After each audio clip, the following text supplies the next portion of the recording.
Do you have TRC20 USDT in your OKX wallet and want to transfer it to Binance? Don't worry, this tutorial will guide you through the entire process, step by step. By the end of this video, you'll know exactly how to move your funds securely and efficiently.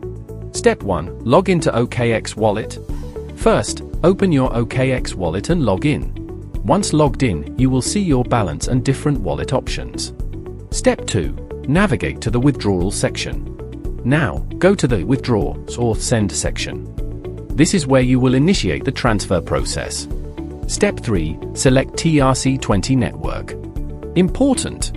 When selecting the withdrawal network, make sure to choose TRC20. Selecting the wrong network can result in permanent loss of funds. Step 4. Copy the Binance deposit address. Next, go to Binance, log in, and navigate to the deposit section.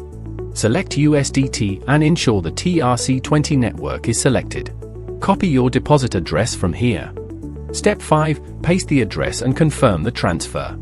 Now, return to OKX, paste the Binance deposit address, enter the amount of USDT you want to transfer, and confirm the withdrawal. Step 6. Wait for transaction completion. TRC20 transactions are usually very fast and take around 5 to 10 minutes to complete. You can check your Binance wallet under the recent transactions to confirm the deposit. And that's it! You've successfully transferred USDT from OKX to Binance using TRC20. If this guide helped you, don't forget to like, comment, and subscribe for more trading tutorials. See you in the next video.